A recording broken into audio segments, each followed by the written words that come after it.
Cousins set to go here. Not bad for a fourth-round draft pick. Well over 100 career starts now. And the chemistry with his top targets, really on point. And right away, he lost the football. Points 1, 2, and 3 in their defensive game plan was to get to the quarterback and knock the ball free. They did it there. Luckily, offense hangs on to it.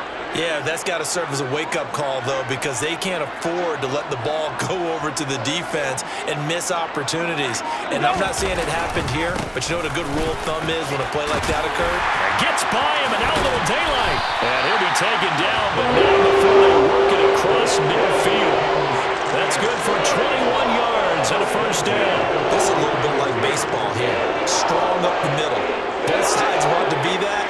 In this case, the offense ended up winning the ultimate battle. And those big runs between the tackles, that's a little deflating for a defense, isn't it? It really is, because that's where your strength's supposed to be. You're supposed to be in a spot where they can't make that yardage there. You're supposed to send them outside. Not in this case.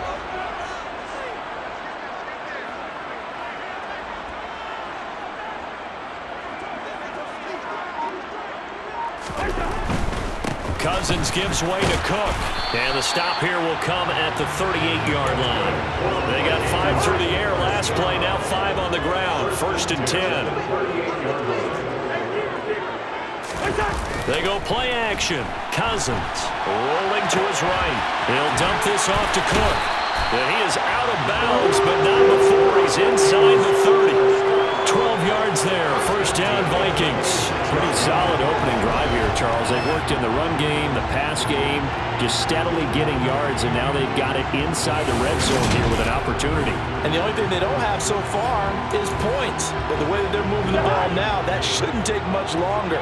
And they've established a great balance so far. Running, passing, doing what they want on offense. 1st down, here's the run with Cook. And he finds a little bit of room, enough for 4 yards. It'll be 2nd down. And that was a quality play to start a new set of downs. That was simply an offensive line winning the battle up front and winning in a big way and giving their guy in the backfield a nice lane to hit. Cousins throw pulled in by Jefferson. And they're going to get this down to about the 17-yard line here.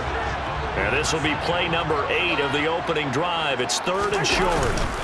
They'll run it. Here's Cook. And he's got the 1st down as he gets it to the 8. They get 9 out of that one, and as a result, the drive continues. A stop there on 3rd. They could have held him to 3 on this opening drive. Now they have to bow their necks on 1st and goal. And if I'm looking at this from the offense's point of view, that's a big-time pickup right there, and I go right at them with another momentum play. I go quickly and attack them, because right now they probably have their heads down a little bit since they didn't stop them on 3rd down. And he is going to lose yardage here. It'll go as a loss on the play. Not what you need down here. It's going to be 2nd and goal.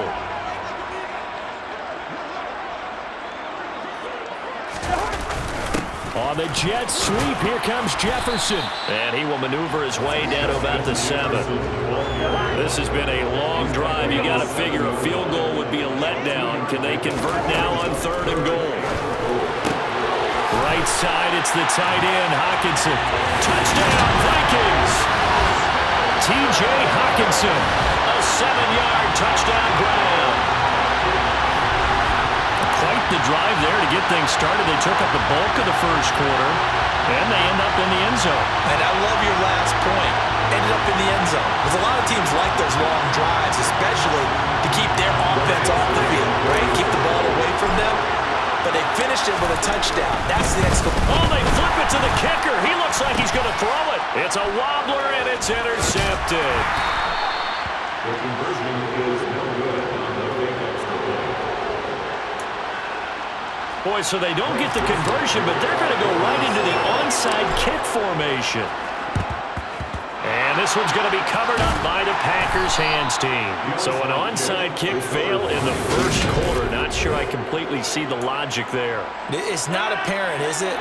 You almost have to go deeper, I think, and maybe if we try and work along with them and speculate a little bit here, they must feel like they need to steal possessions in this game, and maybe they don't match up possession for possession with the opposite team. They've got to steal it and try and gain an advantage, and they tried. They just didn't get it done. Looking to throw again on 2nd down. Rodgers, his throw incomplete. certainly thought he had an open look beyond the first down marker to his receiver, but they just couldn't connect, and that will send them back to the drawing board. Throwing is Rodgers on third down. Setting up the screen here, Aaron Jones. And he will be out of bounds here on what will turn out to be the final play of this first quarter. The Packers with the football here to begin the second quarter, as they've got it with a 1st and 10.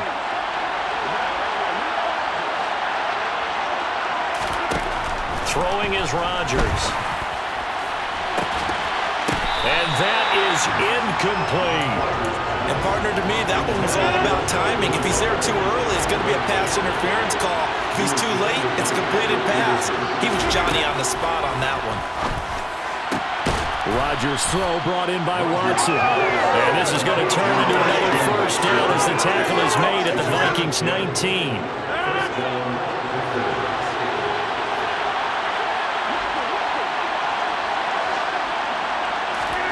And again, it's Rodgers. They're going for Lazard, but this is intercepted. And the Vikings are going to take over once again with a football at their own 20-yard line. And as we've seen, points have been precious so far, and they just threw something away on that snap. And let's face it, as we advance further into this game, that play will be on the minds of everyone who's watching it. They wonder if this is the turning point. Is this the spot where those points were given away? It could cost them a ball game. Nice way to start the drive, a gain of 12 and a first down. So many times in my career, I've heard coaches talk about completions are one thing, but as long as we're there at the catch and we get guys on the ground, we can live with that. But if you're going to give up 10, 12, 15 yards after the catch, then your defense is going to be in a lot of trouble. And they get him down, but not before he takes it across the 40-yard line. 48 yards rushing for him now on just 6 carries to this point. Seemed like a couple sets of eyes were on the quarterback, so he decided, hey, I'm going to hand this off. Got a good gain out of it. And you know you need good blocking up front in order to gain yardage, but every one of these RPOs, if you do it right and they look the same, whether it's handed off inside or the quarterback keeps it, that allows you to fool the defense so often. And in this case, fooled them with the inside run. 2nd and 9 from the 44. They'll try the middle with Cook. And he's going to bowl his way forward to the 48. It looks like the Packers have added an extra DB on third down. Here's Cousins. He gets this one into the hands of Dalvin Cook. And he'll be brought down on the other side of midfield at the 43. Looked like the defense put pretty good pressure on him, but he's able to flush out to his right to try and evade people. On the run, had to get on his horse. Still accurately throws a nice pass for a first down. Cousins able to find Jefferson here, complete. And they're going to move it down inside the 25. That's the third time on this drive that these two connected with each other. They've got real rapport going. And right now, it's paying off with big chunks of yardage, as shown by that last play.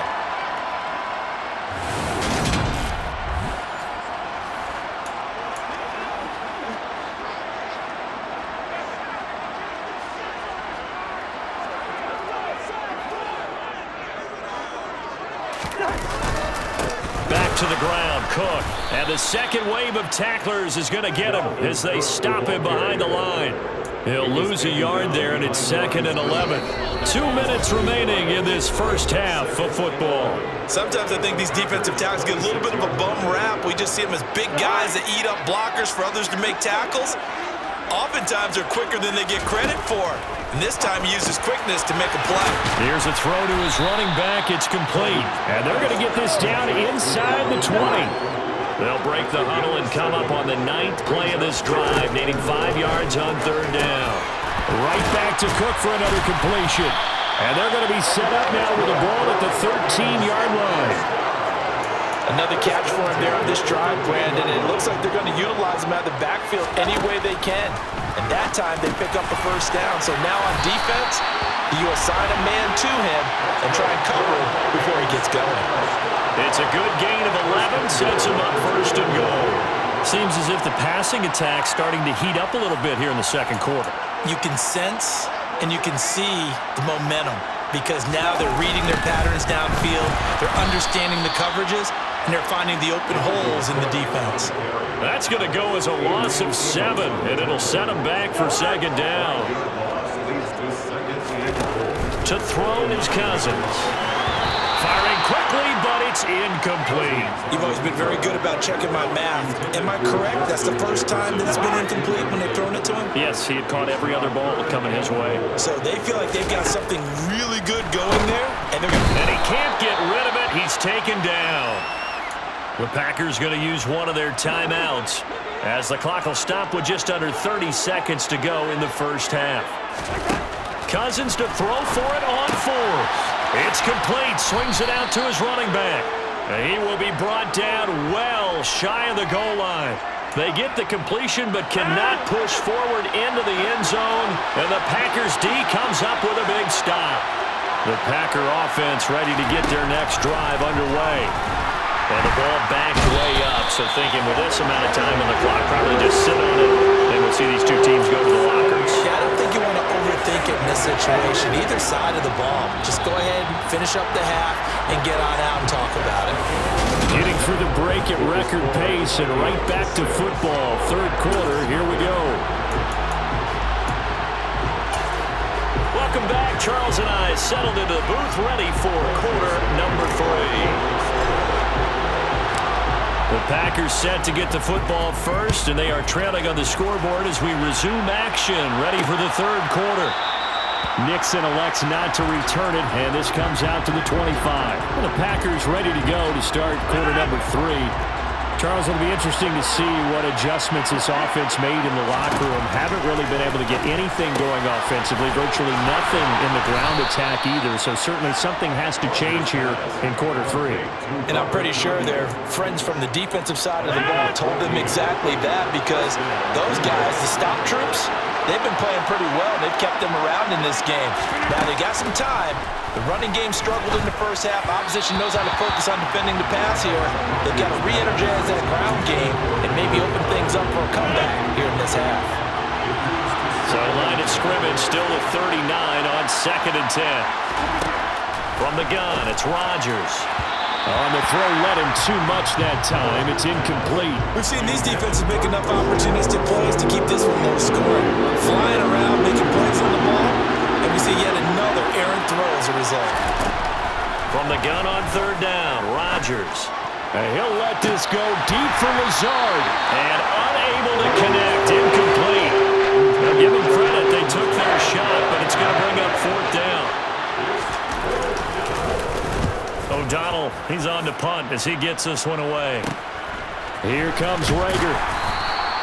It'll be 37 yards there on the punt, and it will be Vikings ball, 1st and 10. Now we take a glance at the offense as they work their way back out for their first possession of the second half. Their defense has pitched the shutout. Now they probably need to deliver a little breathing room, maybe make it a 2-score game as they've got it 1st and 10. And that's good for a gain of 6, and that's going to bring up 2nd down. Just about every quarterback is trained to really look downfield first before you come back and make a nice, safe throw. And in this case, that's exactly what he did. Found his running back, let him create some space, and it turned out to be a nice play for the offense. 56 yards rushing for him now on what was his 10th carry of the ball game. Absolutely love the run right there. This guy's known for his quickness, but also for his speed. And he's able to get to the second level almost before you blink if you give him any type of blocking. Always talk about slot receivers, and they're usually known as quicker than fast. In this case, we've got a guy who's quick and fast, and he used it to great advantage. And the reinforcements come in as they're going to stop him behind the line. 2nd and 11. Cousins now. It'll be a gain of just a yard, and that brings up 3rd and a full 10 yards. Right where this set of downs started, they need a full 10 here to pick up the 1st down and move the chains. Got an open man finding Jefferson. And this is going to result in another 1st down as the tackle's made at the Packers' 34-yard line. A good pickup there, 21 yards. So into Packer territory now. Here's 1st and 10 at the 34. Up the middle, it's Cook. And they went the wrong way there.